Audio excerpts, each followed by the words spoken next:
to Unacademy. Welcome to today's The Hindu newspaper analysis, where we take a look at the daily edition of today's The Hindu newspaper and analyze the important articles relevant for your prelims or the mains examination. Let us take a look at the topics that we are going to discuss today. So today in total we are going to have a discussion for 6 different topics. 2 of them which have appeared in the editorial page, that is something relevant even for your mains examination. The fraying of model code of conduct appeared in page 6, relevant for your GS paper 2. Freshwater quest, the likely new gold rush, again in page 6, relevant for GS3 and GS1. With the help of this, we shall be looking at the surrounding areas also from where questions can be picked up. Now 4 of the topics relevant for your prelims preparation: industrial output slows down, world's migratory birds day, what are flyways? Those kind of concepts we are going to cover here. False and false, that is about the emergence of an AI-based tool in order to look at the proteins. So that is again something relevant for your portion of science and tech. And India backs Palestine's bid for full UN membership. So these are the topics that we are going to discuss today. Now before we jump ahead and proceed with the discussion of the topics, an important announcement. Now, we had conducted the most successful UPSC CSE event in the form of Unacademy Manzil 2024. The overwhelming response from the candidates and from the aspirants was something which was very, very apparent. Now, for that particular period and for the students and the interested aspirants, we had included a Manzil offer providing a significant amount of discount for your GS, CSAT as well as your test series, and a subscription at a very slashed down price. Generally what happens is when the candidates want to pursue the preparation, they either pick up GS or CSAT or test series, something is left behind. Now with the help of this offer, you get a combined benefit of all of these programs. With your favorite educators, you can avail that opportunity. Whosoever and whomsoever's lecture you like, the quality is something which is unparalleled. So do avail the opportunity. The offer ends today, that is 11th of May. That is when the offer will end. So once the offer ends, you can see that the price shall escalate. So do avail the offer and get the subscription at an unprecedented rate. Now, having said that, today in the evening, we shall have a live workshop taken by Sarmad Sir regarding how to ace Polity for the prelims and the mains examination. Polity being one of those subjects in the examination which gives you one of the maximum returns in terms of prelims or mains. So that is an area where you cannot afford to commit mistakes. So do attend this workshop live today at 8 p.m. and get to understand what are the nuances and how to approach this subject in order to gain proficiency. Having said that, now let us take a look at the topic. The first article of the day, which has appeared in the editorial section, is the fraying of the model code of conduct. Now this is relevant for your GS paper 2. Now, every time when the elections are conducted, recall from your own memory, whenever elections are conducted, whenever elections are held, be it at the state level, be it at the national level, the fight or the tussle amongst the political parties ends up becoming quite aggravated, vitriolic sometimes, right? And victory is the only viewpoint that they have in mind. So that is when no bounds are left and no stones are left unturned. Political parties, the leaders, they make up statements and they issue statements many of the times which can endanger the peace and harmony within the society. So that is why the aspect of model code of conduct comes into play. This particular article talks about the present run-up to the 18th Lok Sabha elections and talks about the fact that already we are seeing significant amount of statements being issued by senior leaders from both the sides, from the side of the ruling government as well, from the side of the opposition parties as well. Mudslinging which is going on at an unprecedented proportion, and that is where The article argues that peace and harmony of the society, the social structure, the religious peace and harmony, that can be endangered because of the statements that these leaders and politicians are making. And in order to curb this kind of an activity, that is why model code of conduct is always in place. Now, model code of conduct, what is it? This is basically a set of framework of expected guidelines which the political parties are supposed to follow. But it doesn't have a legal backing. This model code of conduct is issued by the Election Commission of India under the powers granted to it under Article 324. Article 324 empowers the Election Commission of India to conduct free and fair elections in the country. And under the power of this Article 324, Election Commission or ECI issues the guidelines of the Model Code of Conduct. So when is this Model Code of Conduct issued? From the date of the announcement of the elections. The Model Code of Conduct is in place and it continues to remain in place till the entire electoral process is over. Now, as was the case in the previous elections also, in the elections before that also, and has been the norm in almost all the general elections that the memory can recall, there have been significant amount of violations for the Model Code of Conduct. And that is why this entire purview and this entire code of conduct in itself needs a relook. So that is what we are going to do. We are going to understand what this Model Code of Conduct is, the origin and the genesis of it. Why did it come into existence? When did it come into existence? What are the various different prohibitions that the political parties have to adhere to once this Model Code of Conduct is issued? The purpose behind it, and what should be done going ahead so as to empower a greater amount of action to be taken and responsible campaigning to be carried out during the electoral process. So first of all, we shall be understanding the genesis, the origin. If you want to understand if anything is functioning properly or not, the root cause is supposed to be known. That where did it come into existence? Why did it come into existence? And if we are seeing a deviation, why is it so? So we start with the genesis of this Model Code of Conduct.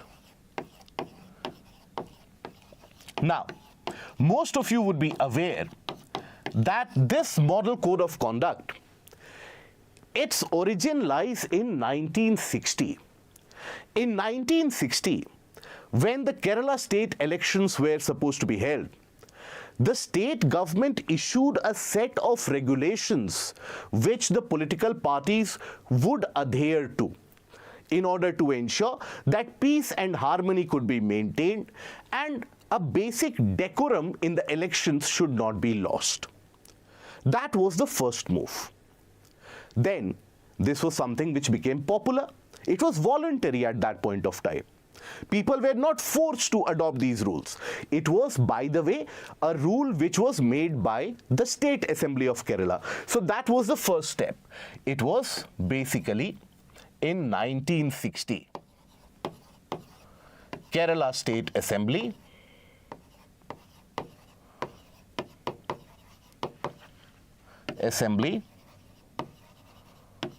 elections. In this, the state government issued regulations.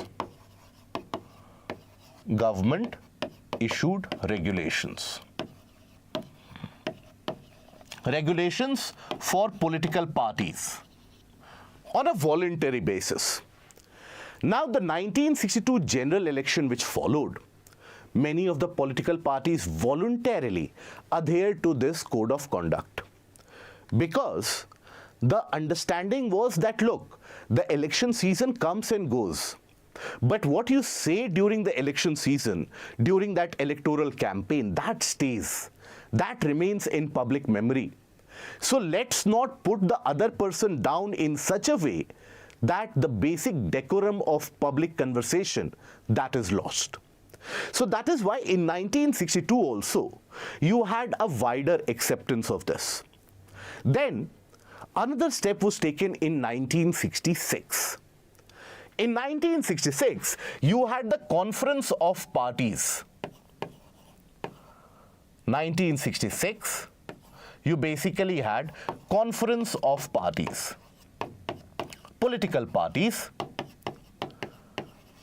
Conference of Political Parties. In this, there was a greater voluntary acceptance or a larger scale of voluntarily accepting this. Acceptance of what? Acceptance of these codes of conduct. So it became much more prevalent. Then, slowly and steadily, as it started becoming much more prevalent, you had political parties from Tamil Nadu, from West Bengal, all of them agreeing to the fact that, okay, we will also stick to this code of conduct. Now, till this point of time, Election Commission of India was not involved actively, right? It was not involved in a very active manner. Then, 1968-69, when you had the midterm elections being held for the Lok Sabha, at that point of time, Election Commission of India issued a document. It released a document. And that document talked about minimum code of conduct. It was still not named as model code of conduct. It was named as minimum code of conduct. And what that document was titled was Rules and Regulations to be Followed by the Political Parties During Elections. Right? The rules and responsibilities that they have. That was the document released by Election Commission, where for the first time, minimum code of conduct was a term which was used. This was 1968-69. Midterm elections.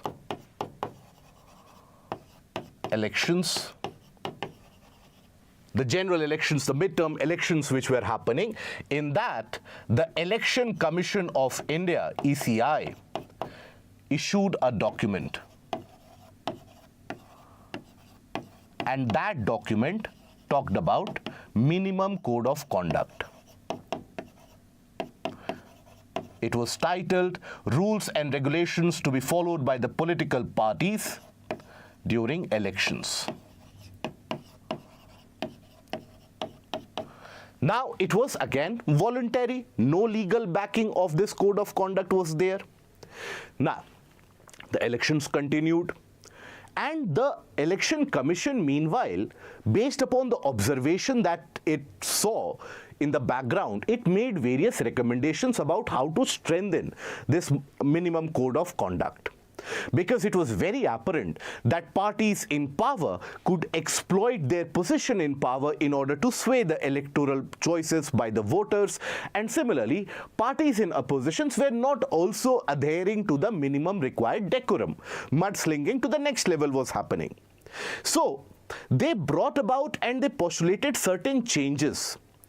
And in 1974 elections which were supposed to be conducted, in those 1974 elections at the state level, this was implemented, certain changes was implemented. Again, it was found out that political parties in power, they could exploit the norms. How? So, what became the norm was that, let's suppose elections are going to be held, elections have been announced 1 month from now. And the parties in power would announce certain schemes for the voters, certain schemes for the entire constituency. And that would lure the voters to their side. So this was a gross misutilization of power. So in 1979, a change was brought in. A change was brought in into the Section 7 of this Code of Conduct, Section 7, which was brought into place in 1974 itself. A change was brought in the Section 7. And here, it was now targeted at parties in power. to have responsibility and responsible behavior once you are in power. Do not start announcing programs or financial grants or newer schemes or newer projects which could sway the voter's choice once the election has been announced, once the date has been announced. So this was a major change. This was brought about in 1979. Okay? Changes to the code of conduct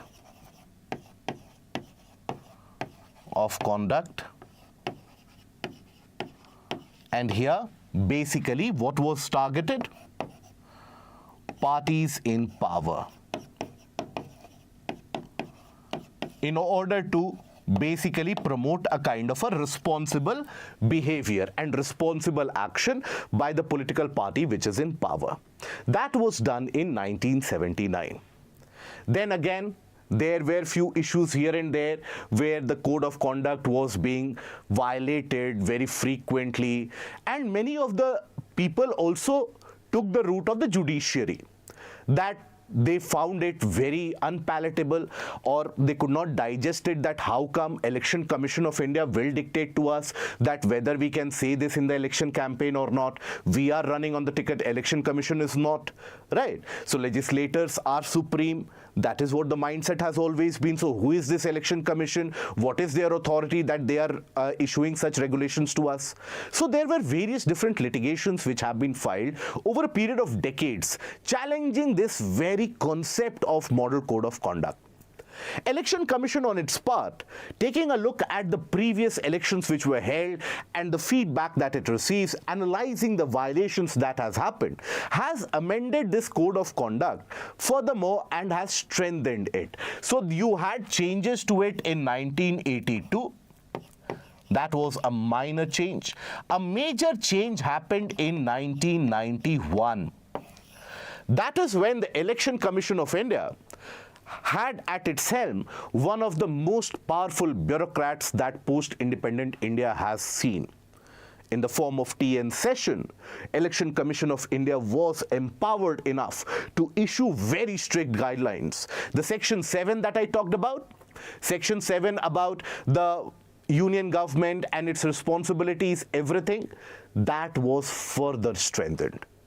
And stringent actions were advised wherever there were any violations.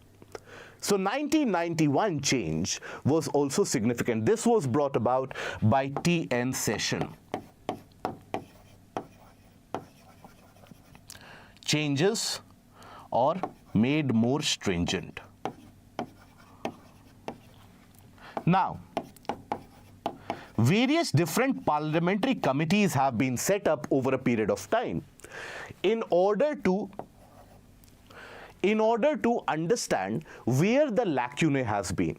That despite this model code of conduct being in place, why is it that during the election season it is being violated, and violated very lightly as well? People take it very lightly. One thing which was understood was that, look, Election Commission is enforcing this model code of conduct from the time of the announcement of the date of election. From that time, it is enforcing it, but it doesn't have a legal backing. If, let's suppose, I am violating that code of conduct, there is no such legal penalty that the Election Commission can impose. It can penalize me in some way or the other, we'll come to that, but it doesn't have a legal backing. So if it doesn't have a legal backing, you tend to take it lightly. Let's suppose you are working in an organization. Let's suppose you get into the government services and you have your superior who is a director, right? Now you have another individual who is the senior, and he doesn't have any role to play in your promotion, in your leaves, or in the work that you do. Now that individual, when they come to you and tell you that do this work, will you be forced to do it? No. Because your appraisals, your increment, incentives, leave policy, etc. is not dependent on that individual. He has no particular power, no statutory backing. Same is the case with the political parties also. when members openly violate that model code of conduct, when member of parliaments violate this model code of conduct, the innate feeling, the natural feeling that they get is, what will happen? Right? So that is the feeling of immunity that they get. That is why in 2013, the parliamentary committee recommended some amount of legal backing. This was done in the early 2000s also. But it was something which could not be implemented and executed.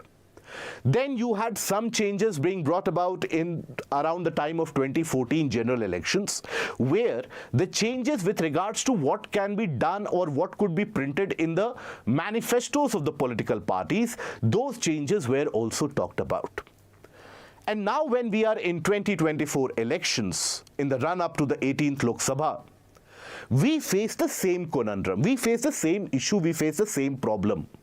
And the problem is that this code of conduct is in place, but it is like a toothless tiger, right? On the face of it, the code of conduct comes into place immediately. But then, what is the impact of it? What is the benefit of it?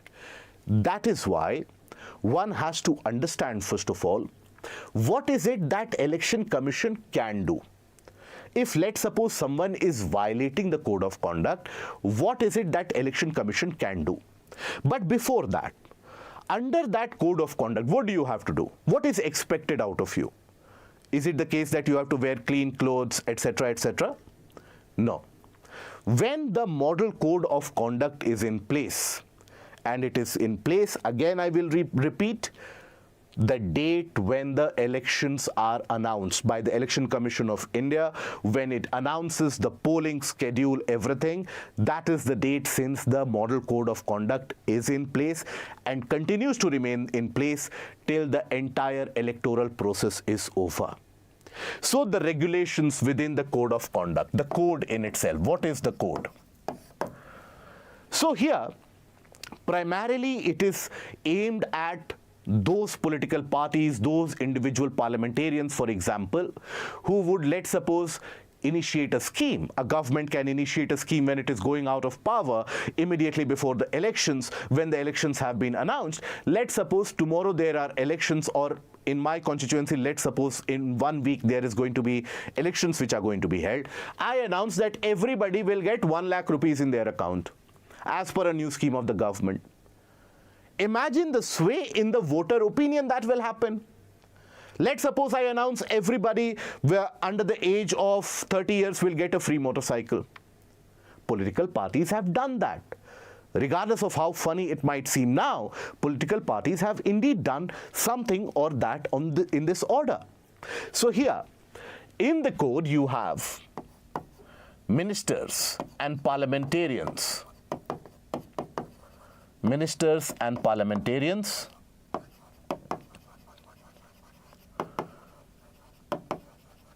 here cannot utilize the office, can't use their office to sway elections or influence campaigns, election campaigns. That is one. Then, ministers, parliamentarians, they cannot make a visit to a particular constituency during the election time. The official visit should not be there that, okay, today I have an official visit in Bhopal. I will use that official visit for election campaigning as well. So that should not be the case. So no misuse of official visits. No misuse of official visits. Then, after that, you have many of them, in fact. Just the key points are the ones that we will list out here. Then after that, you also have the case where the government in power cannot announce new schemes,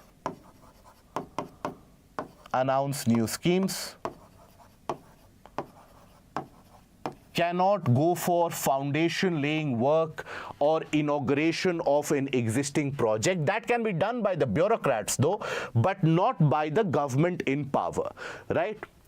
can't inaugurate new projects, can't misuse the state machineries, misuse the state machinery. So I hope you get the overall idea about the directionality of this code, that you cannot do anything which can sway the election provided that you are in power. But this is generalistic. You have some particular issues as well. For example, members, they are not allowed to make speeches which can hurt the religious sentiments. Members, they are not allowed to cast aspersions on political parties without substantial evidence backing them. Members cannot make statements and go for mudslinging which will basically damage the long-term social harmony in the society. These are the various norms which the political parties, they follow voluntarily almost. Now, obviously, when something is voluntary, someone can decline to follow it. Now, what if someone is, let's suppose, violating the Model Code of Conduct? Then what? What will the Election Commission do? What can the Election Commission do? So, Election Commission within its purview has got certain powers. One thing that it can do, it can suspend that individual parliamentarian or that individual person from campaigning for, let's suppose, 24 to 48 hours. So that individual is pulled out of campaign, right? So that is a kind of a punishment, right? So here amongst the code you can also write against speeches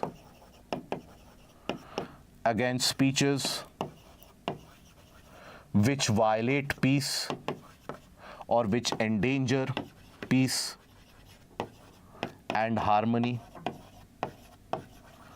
right, and so on. Now, amongst the actions that the Election Commission can take, one action is suspending or pulling out the individual responsible from political campaigning, right, from campaigning for 24 to 48 hours. This is one action that it can take or it can initiate. The second action that it can initiate is basically suspending the symbol of the political party. When the political party's symbol is suspended, let's suppose for a week, the political party cannot use its advertisements for that symbol, cannot use that symbol in order to increase the public awareness. And let's suppose if a phase of election happens in between, that symbol won't be there, the name of the candidate might be there. So suspension of the symbols of political parties, suspension of symbol, that can be done. Then after that, it can also withdraw the symbol allocated to a political party for permanency. So like that, it can always punish the violators. Withdraw the symbol of a recognized political party, of recognized party. It can be a state party, it can be a national level party. But the symbol, when it is withdrawn, then you can think about it that the future electoral hopes, that can be dimmed immediately. So these are few of the actions that the Election Commission can take, that the Election Commission can use in order to ensure a strict adherence to the Model Code of Conduct. But it is not being followed. And time again in our discussion we have said that it is not being followed. One of the major reasons for that is the lack of legal backing. There is no legal backing. parliamentary committees have also raised this. You see, there was also a petition which was filed in the Punjab and Haryana High Court, which talked about the fact that whether the Election Commission has got the norms or the power to instigate or institute this model code of conduct. And the judgment was very simple. The judgment was that Election Commission has got the power under Article 324 to conduct free and fair elections. Whatever is needed in order to carry out free and fair elections, the Election Commission can do that. So it has got the power, it just needs the backing. So here, what is it that we can go take a look at way forward? For every topic, very important to look at the way forward. What do you envision as a way forward? So here, one thing is the statutory or a legal backing. That can be done. So let's suppose this legal backing will strengthen the norms, right? But still, sticking to the norms, adherence to the norms, that is something which is very important. So here, a periodic assessment by the political parties on their own needs to be done in order to understand whether it is being violated or not violated. And that kind of voluntary assessment is important. But simultaneously, the independence of and the freedom of Election Commission. The Election Commission should be free from all external pressures. Pressure from the ruling party, pressure from the government, pressure from the media reports, everything. It should be free from it. The Constitution ensures that the Election Commission is not swayed by the pressures put on it. It is a part of the basic structure. Free and fair elections are a part of the basic structure of an electoral democracy. So that basic structure, if it has to be maintained, Election Commission has to remain independent, unbiased, unwavering in its opinion that yes, if some individual has violated the code of conduct, that individual should be handed a reprimand at least and should be done immediately. Otherwise, what happens? There's a cascading impact, right? Let's suppose politician A makes a speech which is significantly vitriolic or violent. Now, no action is taken. Then individual B will be nudged by that, okay, if A could escape, maybe I can make a statement like this. If no action is taken on B, then it is basically free for all. Everybody sees that no action is being taken, everybody crosses all the limits and the bounds. The elections will come, the elections will go. But the statements made stays in the society's mind for a very long period of time. The late Shri Atal Bihari Vajpayee, the previous Prime Minister, had made this very famous statement on the House of the Parliament that the elections will come, elections will go, the governments will come, the governments will go. Democracy is something which has to be maintained. Democracy should be respected. And that is where independence and the freedom, independent stance of ECI is important, and transparency has to be maintained there, that if an action is not taken, why? If an action is taken, why? Transparency has to be maintained. If transparency is there, only then Election Commission can be made accountable.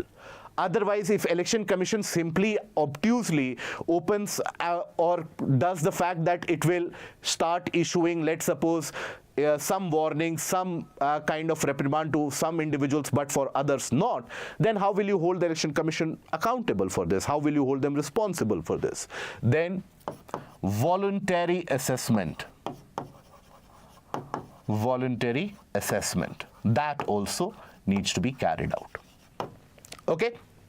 So in this article, what is it that we have studied? What is the model code of conduct? When does it come into play?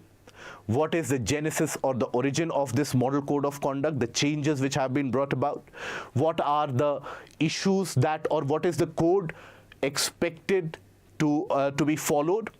Where, let's suppose, public advertisements cannot be misused, right? When you have public money being put forward by the government, you cannot launch a new scheme just before the elections. So these are the codes that you have to follow. What are the actions that the Election Commission can take? Why is it that it is not working?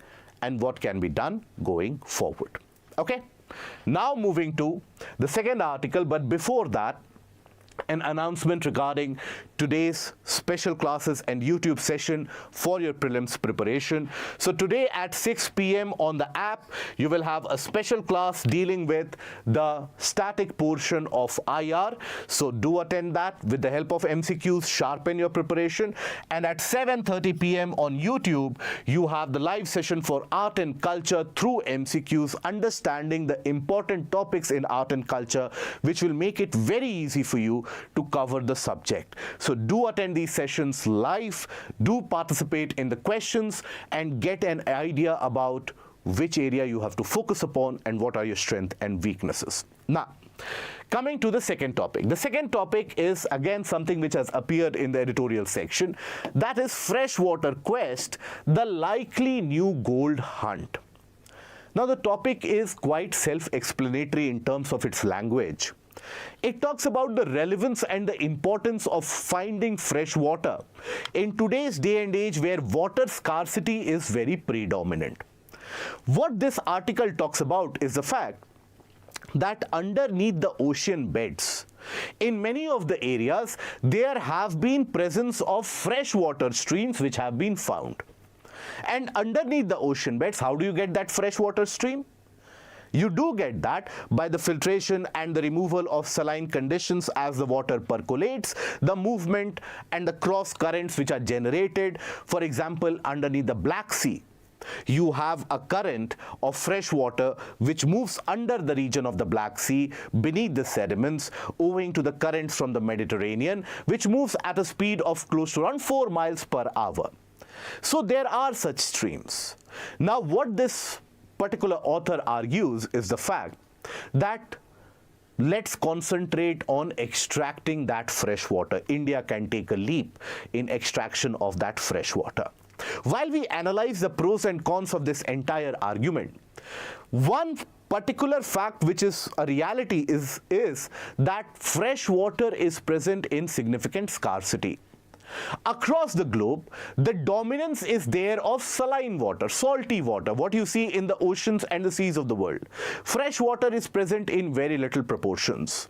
So that is where the availability of fresh water is going to be the next challenge going ahead into the next century. Because of climate change, already water availability is getting impacted. So if you take a look at the proportion of water which is available, you will observe that an overwhelming, significantly, around 97% of all the water sources in the world, 97% of all the water sources, 97.5%, is basically salty or saline water, not fit for drinking and consumption. Only around 2.5% is fresh water. Right? Now, out of that entire fresh water that the planet has, glaciers and ice caps, they control close to around 69%. 69% of all the fresh water in the world is trapped in the ice caps, the snow and the glaciers which are there.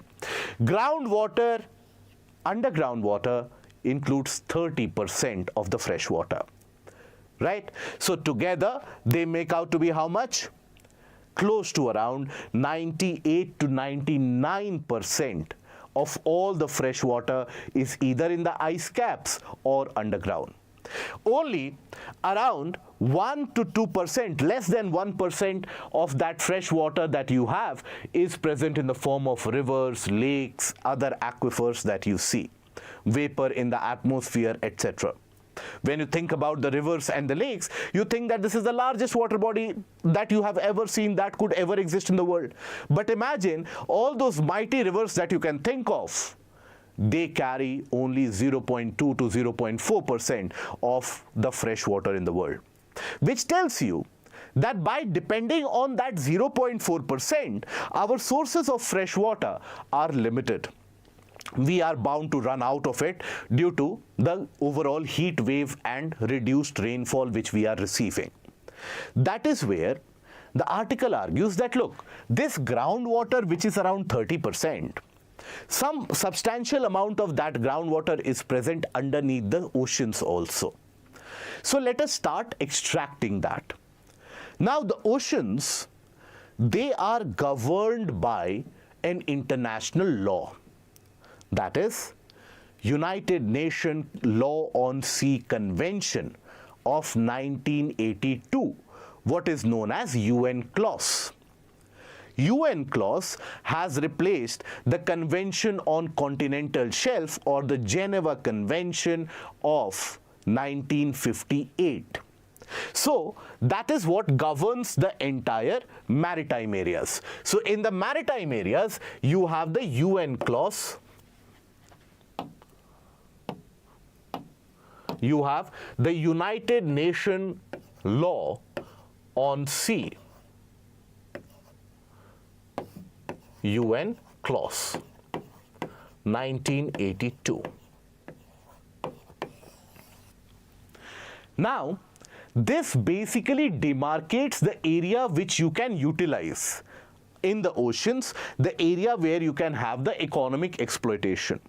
So, across the coastal areas, you will have the territorial zone, the contiguous zone, and up till 200 nautical miles from the shoreline, 200 nautical miles up till from the shoreline, that is the exclusive economic zone that any particular country has. So the article argues that in this particular area, can there be a drilling which can be carried out by countries like India in order to extract groundwater? Exclusive economic zone is the region where the various different countries use that for fisheries, for corals in certain cases, for various resources such as polymetallic nodules, the mineral nodules which have to be extracted. Polymetallic nodules, these are basically mineral aggregates consisting of manganese, nickel, chromium, cobalt, all these various different types of minerals basically accumulated in a form of a solid nugget. So those lie on the sea floor. So that is what the countries are aiming to exploit from the exclusive economic zone. So the author argues that while you are doing that, why not bring fresh water as well? But it is not as easy as it is sounding to be. Because understand, at the bottom of the sea floor, you are dealing with very high pressures, very uncertain conditions. Drilling in those areas are not something which is going to have a stable condition. It can lead to instability, it can lead to crack formation, it can lead to wastages, marine pollution to a significant amount. And the cost involved to bring water from here, extract the fresh water from here and transfer it all the way over to the land where it can be used. It will be better if we develop a cheaper desalination method, isn't it? Let's suppose you use that salty water, you desalinate it, evaporate it, then condense it. Right, something like a double distillation, so that the impurities are also removed, isn't it? So that is something which can be thought about. Just because, let's suppose tomorrow you find water on Mars or Moon, we cannot dream about having a pipeline connecting directly to the poles of the moon and having the polar ice melted and supplied directly to New Delhi. That will be a kind of a preposterous argument, to say the least. Similarly, here also, while everybody requires fresh water, but if we take a look beyond what the article is saying, the article is saying that the fresh water underneath the oceans are what we have to extract now. That is where the extraction has to begin. That is where all the concentration has to happen, because the world is facing water crisis and so on. But before getting swayed, hold your horses and analyze. For the extraction of fresh water is relevant, very, very important as a supporter of life. That is why rivers and river systems have always been referred to as the cradle of civilizations. various civilizations have basically germinated, came into existence on the banks of the rivers, be it the Mesopotamian, which grew on the sides of Tigris and Euphrates River, be it the Egyptian civilization which thrived on the sides of River Nile, or be it the Harappan civilization which thrived on the sides of River Indus. Civilizations require fresh water. Human existence requires fresh water. So fresh water is important. But then it has to be economically viable. Economically viable. Right? Economically viable means it should make economic sense. It should not be the case that 1,000 rupees are spent in extraction of 1 liter of water. Now, how will you sell that water at 2 rupees or 3 rupees? Then you cannot have the expectation that 997 the government should provide subsidy, I should get at 3 rupees. It doesn't make sense, right? So that is why fresh water, the extraction should be economically viable. Attention should be paid on conservation. Attention on conservation. That whatever fresh water that you receive with the help of precipitation, etc., rather than them draining on the sides, have rainwater harvesting, have water storage structures, tankages which are built, so that naturally water can be stored for a longer duration. Then, basically, explore newer sources, but those newer sources again have to be economically viable. You cannot find that, okay, for example, you have one of the very costly things, Fiji water. You cannot have that I will fly in Fiji water, right, because that is pure, but it is very costly. So, fresh water sources have to be conserved. Right, conservation from pollution is also required. Only then you can continuously utilize it. Conservation and prevention from pollution. For this, we have a legislation that India had passed. That was the Water Prevention of Pollution Act 1974, the first legislative measure that India took in order to curb pollution. It was under that Water Act of 1974 that CPCB was also formed, right? The Pollution Control Board was formed. Prevention of pollution, because pollution of the existing freshwater sources is what leads to contamination and water scarcity at the end of it. So here in this article, what do you have to extract out of it? Talking into a brief gist, a conclusion about it. This article tells you that underneath the oceans also there have been presence of fresh water which has been found in various areas of the planet. Now, as there is presence of fresh water, the author predicts that not today but tomorrow it will be the case that various countries will start attacking that, will start exploring that. Now, exclusive economic zone is an area where, let's suppose, a country will have its own choice, its own control. But beyond the exclusive economic zone, the high seas, which have been referred to as area under UN clause 1982, this area will be misutilized by the global powers to extract the fresh water. So India should also start extracting fresh water from the ocean bottom as it is seeking to explore polymetallic nodules, etc., and thereby get rid of the future problem. But here what you have to understand is that it is not only about finding where the fresh water is and taking it out. It has to be economically viable. It has to make sense. So better than that, utilize the existing water sources, conserve them, and also ensure that they are free from pollution. There is sufficient water available for everyone on planet Earth. If that comes out to be, let's suppose, incomprehensible or insufficient, then we can go for modern technologies which are again economically viable, such as desalination plants, something which Israel has deployed in large numbers at a very cheap price. Okay? Now, Then coming to a few articles relevant for your prelims. So first of them is a highlight of our Indian economy. Industrial output slows, the growth of it slows to 4.9%. It is not as if it has decelerated, the growth has slowed down. Now, the growth in the prior month was very high. In the month of Feb, it was 5.9%, right? In the month of March, basically it is 4.9%. So it is growing as compared to last year also. There is a base effect involved as well. Now here, overall in various sectors which are being reflected here, there has been contraction in, out of the 23 industries, there have been contraction in around 7 of them. The remaining of them have indicated an increase. When we talk about mining, electricity, etc., there has been a positive uptick in the case of electricity generation, even though it is not as high as last year, but it is still there, right? Now, what is it that you can extract from it?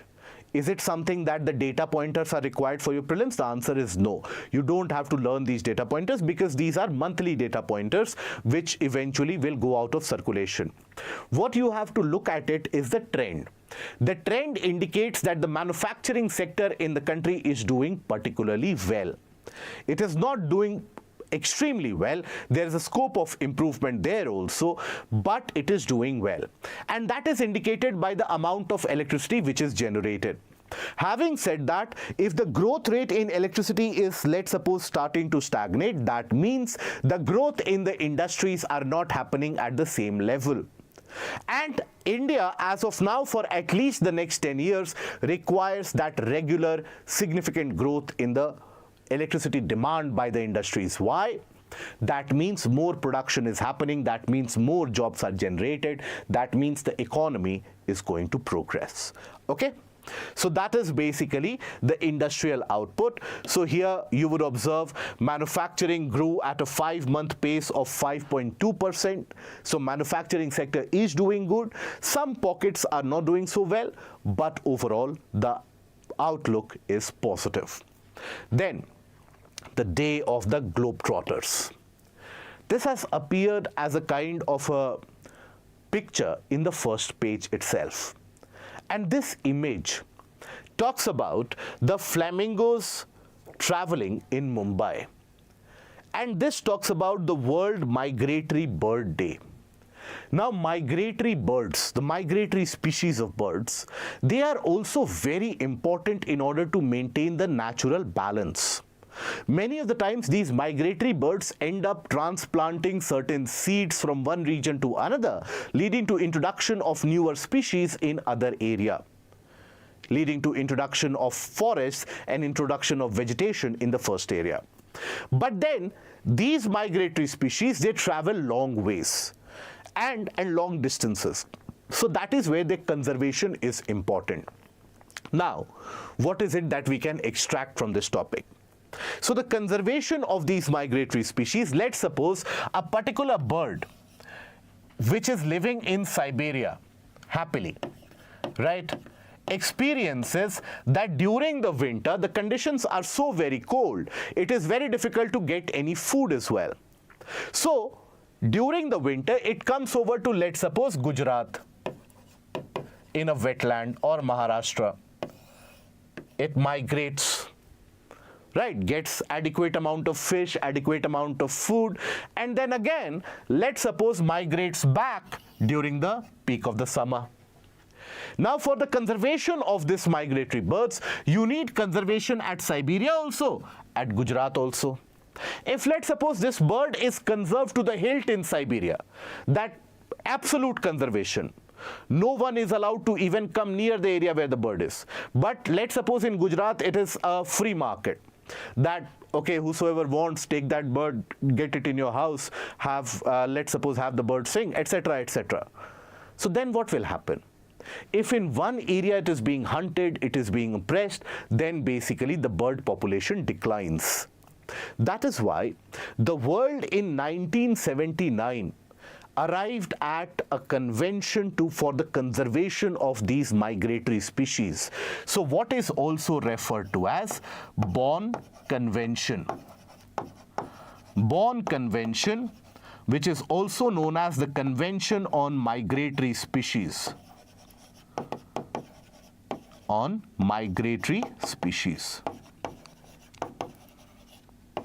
That was arrived at in 1979 in order to provide protection and conservation to these migratory species of birds. So what is Bonn Convention? That becomes relevant for your prelims. Another fact which becomes relevant for your exams is that when these birds, let's suppose they are moving from Siberia to Gujarat, will they follow a route or will they flow randomly that let's explore the wind today? They always follow a set pattern. They always follow a set route. And the route followed by the migratory species of birds, they are also what are known as flyways. There are 9 major flyways in the world. While you don't need to learn all the major flyways of the world, few of the flyways, they pass through India. So you need to keep a track of which are the flyways which exist over India. So these are the overall different flyways which exist across the world. Here you will find West Asian East African flyway, then sometimes the Central Asian flyway, and also East Asian Australasian flyway. These are the ones which lie over India. So these are the 3 that you have to keep in mind: West Asian East African, Central Asian flyway, and East Australasian flyway. That becomes relevant for your prelims examination. Okay, we shall be discussing more about these when we carry out the crash course series for the prelims for the portion of environment starting 18th of this particular month. Now coming to the next article, that is about folds and faults. Now this is about a new innovation which has basically come in the market, and that is on the basic fact that when we talk about proteins, the structure of the proteins are what? Proteins are strands of amino acids which are basically folded, which have a kind of a fold, a natural fold. Now how the fold happens ends up determining the genetic trait and the characteristic of the species. Now the proteins can get folded in endless number of ways, endless number of permutation combination. But they always represent a significant or a specific kind of fold, which gives us and the various species a very unique characteristic trait. So always the fold is in the same manner. In certain cases, the fold can be disrupted or it is in some other random manner which leads to debilitating diseases. Listen to this again. Proteins can get folded in endless number of ways, but they always end up getting folded in the similar fashion, leading to the characteristic traits of the individual species. Sometimes the proteins indicate an anomaly in terms of its folding, and that can be random, which indicates the disease, the various chromosomal diseases too, etc., that an individual can have. So, understanding that why the protein has folded in such a manner, or if there is a particular disease, is it because of a protein fold, etc., that is a puzzle which has been instigating the scientists and the biologists for a long period of time. It has been troubling them for a long period of time. That is what has also been referred to as the fold problem. So, protein folding problem. Folding problem. If let's suppose they do not fold properly, there is an issue. Now, you have a subdivision of Google, that is DeepMind. DeepMind developed an AI tool with the name of AlphaFold.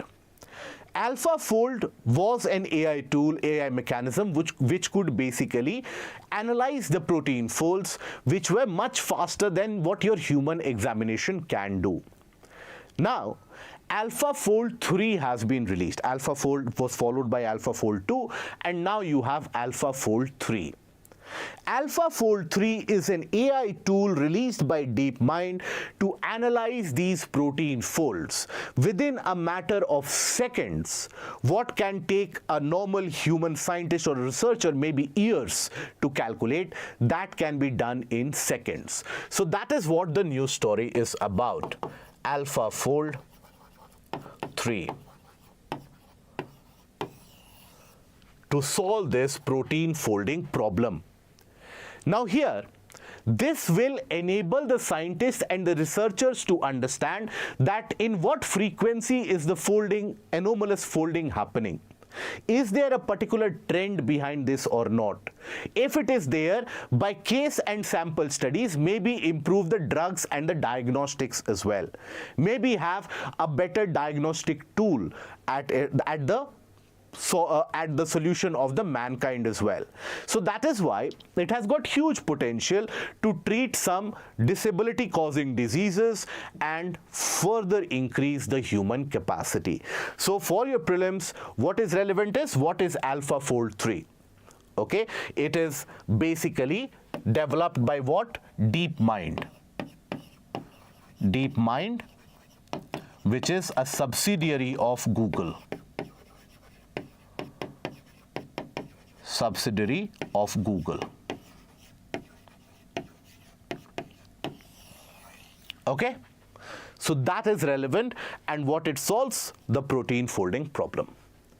Now moving on to the last article of the day, and that is India backs Palestine's bid for full UN membership.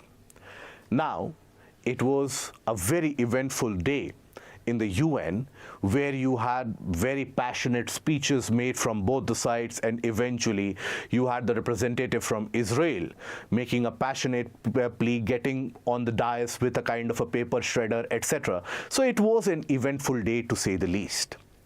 But what came out as an outcome was something that India has been supporting for decades now, and that is the resolution for granting full-time membership to Palestine was passed with record numbers. Now, this resolution was actually introduced by the Arab group for the admission of newer members to the UN. And you had an overwhelming majority of 143 members voting in favor, including India, and 9 of the members voting against, and 25 abstainees. So it was a resolution which was passed with overwhelming majority. So that clears the way for Palestine to become a full-time member of the UN. Till now, Palestine has had a kind of an observer status in the UN. Now, when you have an observer status, at that point of time, you cannot participate in, let's suppose, your delegations cannot be represented, right? You cannot have your representatives to be chosen in any of the UN councils or UN organizations or UN bodies. You have a limited scope in which you can express your opinions, etc. You will have limited areas where you will be allowed to participate. You cannot participate in all the meetings. So observer nations have a limitation.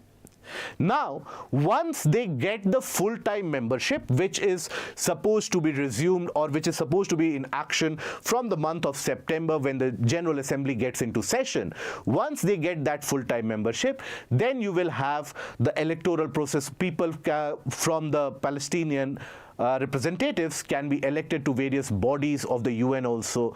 So there can be a better representation. India, mind you, has for a long period of time been one of the supporters of Palestine, where India supported the PLO, or Palestine Liberation Organization, as the sole representative of the Palestinian people way back in 1974. The recognition given to the Palestinian state was also India being one amongst the first members. Now, what Israel has said, something which is not in the article but is quite entertaining nonetheless, Israel basically made a very, the delegation from Israel, they made a very passionate plea at the end of this entire resolution, where they blamed the UN in order to be promoting the neo-Nazis into the world.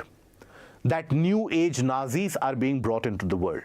What is very unique in this usage of Nazis is, Nazi is a term which is being used so frequently nowadays. Even Vladimir Putin is justifying his attack on Ukraine that we are fighting against the Nazis. Israel has been bombarding Palestine for the past so many months because it is fighting Nazis. So Israel used the same terminology on the floor of UN, which was something which was unprecedented. It shredded the resolution in public view and urged the UN to reconsider this, because that would mark the day when terrorism has been normalized in the world. So that was the reaction from Israel. But with this overwhelming majority, India has basically balanced its standing in the world. The Arab world, or the Arab members of the world, they had certain expectations from India owing to this resolution. And that is where India has done a significant amount of work in the past few years to strengthen its relation with the Middle East countries. And this goes in line with that global approach. And at the same time, ensuring that the balanced worldview makes India seem like a responsible, and not only seem like, but puts India and positions India as a responsible member of the global union. Now, then coming to the questions. So discuss the relevance of model code of conduct in the present times. So this is for 10 marks. Now, in the introduction, what do you write? In the introduction, you have to write about the model code of conduct is a set of voluntary framework-based guidelines which talks about the minimum decorum to be maintained by the political parties during the time of the election. It is enforced by the Election Commission of India owing to the powers granted to it by Article 324 of the Indian Constitution. That will be your crisp introduction. Now, depending upon whether it is of 10 marks or whether it is of 15 marks, your next set of answer will vary. If it is of 15 mark, it makes sense for you to spend 2 to 3 sentences talking about the origin of model code of conduct, that when did it come into place, and it has been voluntary. Right? Then if it is of 10 marks, don't go into the history of it. Simply talk about that the model code of conduct has been in place for decades now, and various different modifications have been done from time to time to make it much more suitable to the present times and the present context. However, the challenges they do express, or they do come to the fore from a regular basis, on a regular basis, which can endanger the peace and harmony of the society. And then after that sentence, in a point-wise manner, write about the political speeches which can be made, religious hate speeches which can be made, mudslinging on the credibility of a political party without any proper proof, etc. Talk about all of that, and then write about that how in the modern world, with the spread of social media and instant messaging and instant decision opinion making process to be the norm, this can lead to development of long-term schism or a long-term crack to develop in societal structure, which can hamper and target the society for the long run. That is where model code of conduct not only needs to be followed, but needs to be strengthened by providing a legal backing and ensuring transparency on the side of the Election Commission. This is what you can write. You can also quote a particular quotation like, elections are things of the norm, but the society stays and the speeches remain. So what is said should be said with maximum responsibility. These kind of statements you can use to conclude the answer. Write it and explore how you will write it in 10 marks, how you will write it in the case of 15 marks. Discuss the importance of newer sources of fresh water in attainment of water security. Now here, start by addressing the major problem. The major problem is the water scarcity and lack of availability of fresh water. So the introduction can start by saying that the freshwater sources in the world are quite limited, having only around 2.5% of the global water composition, and the surface water being only around 0.3 to 0.4% of that fresh water.